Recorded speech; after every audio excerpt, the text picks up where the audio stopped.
Study ಮಾಡಬೇಕು, ಸಿಕ್ಕಾಪಟ್ಟೆ ಓದಬೇಕು, ಆ ಎಜುಕೇಷನ್ ಬೇಕೇ ಬೇಕು. ಆದರೆ ಬಿಸ್ನೆಸ್ಸಿಗೆ ಬೇಕಾಗಿಲ್ಲ ಎಜುಕೇಷನ್. ಎಕ್ಸ್ಪೀರಿಯನ್ಸ್ ಸಾಕು, ಬಿಸ್ನೆಸ್ಸು ಎಜುಕೇಷನ್ ಬೇಕಿಲ್ಲ. ಅದೇ ಥರನೇ ಮೋದಿಕೇರಿಗೂ ಸಹ. ಮೋದಿಕೇರಿಗೆ ಯಾವ ಎಜುಕೇಷನ್ ಬೇಕಿದೆ? ಇದೊಂದೇ ಬಿಸ್ನೆಸ್ಸು ಎಲ್ಲ ಥರದವರು ಸಹಿತ ಒಂದು ಕಡೆ ಮಾಡ್ತಕ್ಕಂಥದ್ದು. ನಮ್ಮಲ್ಲಿ ಸೈಂಟಿಸ್ಟ್ಗಳಿದ್ದಾರೆ, ಡಾಕ್ಟರ್ಸ್ಗಳಿದ್ದಾರೆ, ಬೆಟ್ಗಳಿದ್ದಾರೆ, ಹೌಸ್ ವೈಫ್ಗಳಿದ್ದಾರೆ. ಯಾವುದೇ ಎಜುಕೇಷನ್ ಇಲ್ದಲೆ ಯಾವ ಕೆಲಸದಲ್ಲಿ ಹೈ ಎಜುಕೇಷನ್ ಜೀವನ ಹೇಗಿರುತ್ತೆ ಅದೇ ಥರ ಜೀವನ ನಾವಿಲ್ಲಿ ಜೀವಿಸ್ಬೋದು.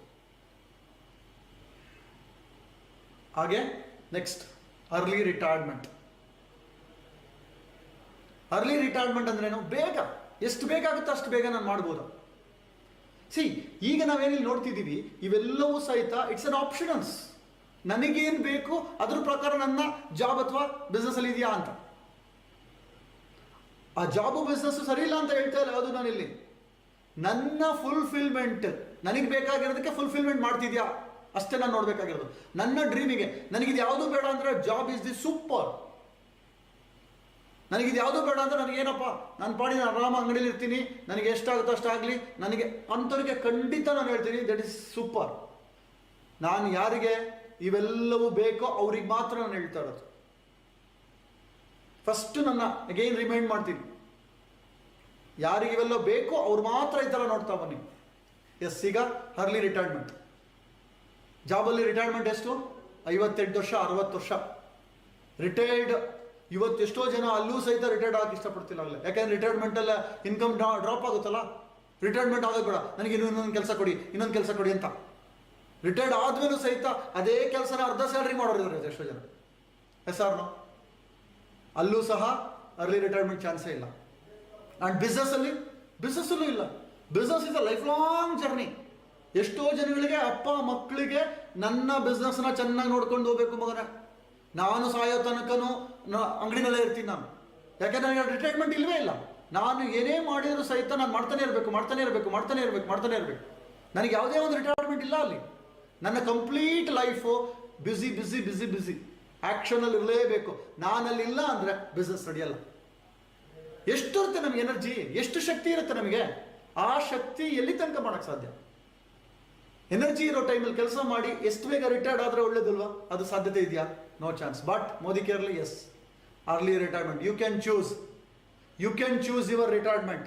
ಯಾವತ್ತು ನಾವು ರಿಟೈರ್ಡ್ ಆಗ್ಬೋದು. ಸೀರಿಯಸ್ ಆಗಿ ವರ್ಕ್ ಮಾಡಿ ರಿಟೈರ್ಡ್ ಆಗ್ಬಿಟ್ಟು ನನ್ನ ಪ್ಯಾಷನಿಗೆ ವರ್ಕ್ ಮಾಡ್ಬೋದು. ನನ್ನ ಪ್ಯಾಷನ್ ಏನೋ ಇರುತ್ತೆ. ಪ್ಯಾಷನಿಗೋಸ್ಕರ ವರ್ಕ್ ಮಾಡೋದು ಬೇರೆ, ದುಡಿಯೋಕ್ಕೋಸ್ಕರ ವರ್ಕ್ ಮಾಡೋದು ಬೇರೆ. ಇನ್ಕಮಿಗೆ ಅಂತ ವರ್ಕ್ ಮಾಡೋದು ಬೇರೆ, ಪ್ಯಾಷನ್ಗೆ ಅಂತ ವರ್ಕ್ ಮಾಡೋದು ಬೇರೆ. ಇನ್ಕಮ್ ಏನೂ ಬರದೇ ಇದ್ರೂ ಕೆಲಸ ಮಾಡ್ತೀನಲ್ವ, ಅದು ಪ್ಯಾಷನ್. ಇನ್ಕಮ್ ಬೇಕು ಅಂತ ವರ್ಕ್ ಮಾಡೋದು ಡ್ಯೂಟಿ, ಬರ್ಡನ್. ಅಲ್ಲಿ ರಿಟೈರ್ಮೆಂಟ್ ಇರೋದಿಲ್ಲ, ರಿಟೈರ್ಮೆಂಟ್ ಚಾನ್ಸ್ ಇಲ್ಲ ಅಲ್ಲಿ. Yes or no? ಆದರೆ ಇಲ್ಲಿ ಖಂಡಿತ ಸಾಧ್ಯತೆ ಇದೆ. ಜಸ್ಟ್ ಯೋಚನೆ ಮಾಡಿ, 3, 4, 5 ಇಯರ್ಸಲ್ಲೇ ಎಕ್ಸ್ಟ್ರಾಡಿನರಿ ರಿಟೈರ್ಮೆಂಟ್ ಪಡ್ಕೊಂಡ್ರೆ ಹೇಗಿರುತ್ತೆ?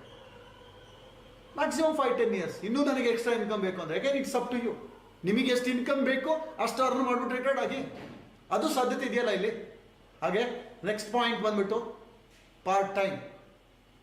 ಪಾರ್ಟ್ ಟೈಮಲ್ಲಿ ಯಾವ್ಯಾವುದು ಮಾಡ್ಬೋದು? ಜಾಬನ್ನ ಪಾರ್ಟ್ ಟೈಮಲ್ಲಿ ಮಾಡ್ಬೋದಾ? No chance. ನಾನು ಬರೀ 4 ಗಂಟೆ ಹೋಗ್ತೀನಿ, 5 ಗಂಟೆ ಹೋಗ್ತೀನಿ, 2 ಗಂಟೆ ಮಾಡ್ತೀನಿ, ಸಾಧ್ಯತೆ ಇದೆಯಾ? No chance. ಅಲ್ಲಿ ಏನಿದೆ ಫುಲ್ ಟೈಮೇ ವರ್ಕ್ ಮಾಡಬೇಕಲ್ಲಿ ಇನ್ಕಮ್ ಮಾಡೋದಕ್ಕೆ. ಅದೇ ಥರ ಬಿಸ್ನೆಸ್, ನನಗೆ ಇಷ್ಟ ಬಂದ ಒಂದು 4 ಗಂಟೆ ಅಂಗಡಿ ಓಪನ್ ಮಾಡ್ತೀನಿ, ಒಂದು 2 ಗಂಟೆ ಮಾತ್ರ ತೆಗಿತೀನಿ, ನನಗೆ ಇಷ್ಟ ಬಂದಾಗ ಹೋಗ್ತೀನಿ. ನೋ. ಆದರೆ Modi care is purely part time. ಇವೆಲ್ಲವನ್ನೂ ಪಾರ್ಟ್ ಟೈಮಲ್ಲಿ ಮಾಡೋದು. ನನಗೆ ಬೇಕಾಗಿರೋ ಟೈಮಲ್ಲಿ, ನನಗೆ ಬೇಕಾಗಿರೋ ಫ್ಲೆಕ್ಸಿಬಲ್, ನನಗೆ ಯಾವಾಗ ಹೋಗೋ ಸಾಧ್ಯತೆ ಇದೆ ಅವಾಗ ಮಾಡ್ಕೊಳ್ತಕ್ಕಂಥದ್ದು. ಇದಕ್ಕೆ ನಾನು ನೋಡೋಣ ಈಗ ನೆಕ್ಸ್ಟ್ ಪಾಯಿಂಟ್. Yes, time. ಎಷ್ಟು ಟೈಮ್ ಕೊಡಬೇಕಾಗಿದೆ ನಾವು ನೋಡ್ತಾ ಹೋಗೋಣ. ನಮ್ಮ ಜಾಬಲ್ಲಿ ಇವತ್ತಿನ ಒಂದು ಒಳ್ಳೆ ಜಾಬ್ ಅಂದರೆ ಮಿನಿಮಮ್ 8 to 12 hours. ಇನ್ನು ಕೆಲವೊಂದು ಜಾಬ್ ಇನ್ನೂ ಜಾಸ್ತಿ ಇರುತ್ತೆ. ಬಟ್ ಇದೊಂದು ಆವ್ರೇಜ್ 8 ರಿಂದ 12 ಗಂಟೆ ದುಡಿಲೇಬೇಕು. ಅಲ್ಲಿ ಎಷ್ಟೇ ಟಫ್ ಇದ್ರು ಇಷ್ಟು ವರ್ಕ್ ಮಾಡಲೇಬೇಕು. ಇಷ್ಟು ವರ್ಕ್ ನಮಗೆ ಸ್ಯಾಲ್ರಿ ಕೊಡೋದಲ್ಲಿ ಪ್ಯೂರ್ಲಿ ಪಂಚ್. ಎಷ್ಟೊತ್ತಿಗೆ ಪಂಚ್ ಮಾಡಿರ್ತೀರಾ, ಎಷ್ಟೊತ್ತಿಗೆ ಇನ್ ಪಂಚ್ ಆ್ಯಂಡ್ ಔಟ್ ಪಂಚ್, ಆ ಟೈಮಿಗೆ ನಿಮಗೆ ಸ್ಯಾಲ್ರಿ ಕೊಡೋದು. ನೀವು ಎಷ್ಟೇ ಎಜುಕೇಷನ್ ಇರ್ಬೋದು, ನನಗೆ ಅಲ್ಲಿ ಸ್ಯಾಲ್ರಿ ಫಿಕ್ಸ್ ಆಗೋದು ನಾನು ಮಾಡಿರೋ ಕೆಲಸದ ಮೇಲೆ. ಎಷ್ಟು ಗಂಟೆ ಆ ಕಂಪ್ನಿಲಿ ಕೆಲಸ ಮಾಡಿರ್ತೀನಿ ಅದ್ರ ಮೇಲೆ ನನಗೆ ಇನ್ಕಮ್ ಫಿಕ್ಸ್ ಆಗೋದು. Yes or no? Ours. Time is ಮನಿಯಲ್ಲಿ ನನ್ನ ಡ್ಯೂಟಿ ಮೇಲೆ ನನಗೆ ಇನ್ಕಮ್ ಫಿಕ್ಸ್ ಆಗೋದು. ಅದೇ ಥರ ಬಿಸ್ನೆಸ್ ಅಂತೂ ಕೇಳೋದೇ ಇಲ್ಲ. 12 to 16 hours ಆಗ್ಬೋದು. Again it depends upon the business. ಇನ್ನೂ ಹೆಚ್ಚಿಗೆ ನಾವು ಟೈಮ್ ಕೊಡಬೇಕಾಗುತ್ತೆ. ಅಲ್ಲಿ ಎಕ್ಸ್ಟ್ರಾ ಟೈಮನ್ನು ರಿಕ್ವೈರ್ಮೆಂಟ್ ಕೊಟ್ಟಷ್ಟು ಆ ಬಿಸ್ನೆಸ್ನ ಮೇಂಟೈನ್ ಮಾಡೋಕ್ಕೆ ಸಾಧ್ಯತೆ ಇದೆ, ಅಥವಾ ಬಿಸ್ನೆಸ್ ಸ್ವಲ್ಪ ಬೆಳಿಬೋದು. ಆದರೆ ಹೈಯೆಸ್ಟ್ ಬಿಸ್ನೆಸ್ ಇದೆ. ಆದರೆ ಮೋದಿ ಕೇರ್ಗೆ ಮಿನಿಮಮ್ ರಿಕ್ವೈರ್ಮೆಂಟ್ಸ್ ಬಂದ್ಬಿಟ್ಟು just 3 to 5 hours part time. This is part time. 3 to 5 hours A day. ಇಲ್ಲಿ ಏನಪ್ಪ ಅಂದರೆ ಅಗೇನ್ ಇಲ್ಲಿ 2 ಥರ ಇದೆ.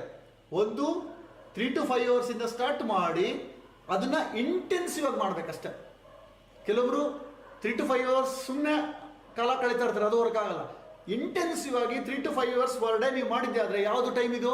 ನಿಮ್ಮ ಟಿ ವಿ ಟೈಮು, ನಿಮ್ಮ mobile time, WhatsApp, Facebook, YouTube time ಕೊಟ್ಟರೆ ಸಾಕು ನಿಮಗೆ. ಇಷ್ಟು ಸಿಂಪಲ್ ಆಗಿ ನಾವು ಮಾಡ್ಕೊಂತ ಹೋಗ್ಬೋದು. ಇಷ್ಟು ಶಕ್ತಿ ಇದೆ ನಮ್ಮ ಈ ಬಿಸ್ನೆಸ್ಗೆ. ಇನ್ನೂ ಸೀರಿಯಸ್ ಆಗಿ ಮಾಡಬೇಕು, ಇನ್ನೂ ಸ್ಪೀಡಾಗಿ ಮಾಡಬೇಕು ಅಂದರೆ ನೀವು ಇನ್ಕ್ರೀಸ್ ಮಾಡ್ತಾ ಹೋಗಿ. ನಿಮ್ಮ ಎಷ್ಟು ಟೈಮ್ ಕೊಡ್ತೀರೋ ಅಷ್ಟು ಸ್ಪೀಡ್ ಎಕ್ಸ್ಪೋನೆನ್ಷಿಯಲ್ ಗ್ರೋತ್ ಆಗುತ್ತೆ. ನೀವೆಷ್ಟು ಕಮಿಟೆಡ್ ಟೈಮ್ನ ಕೊಡ್ತೀರೋ ಅದ್ರ ಪ್ರಕಾರ ಇಲ್ಲಿ ಬೆಳೀತಾ ಹೋಗುತ್ತೆ.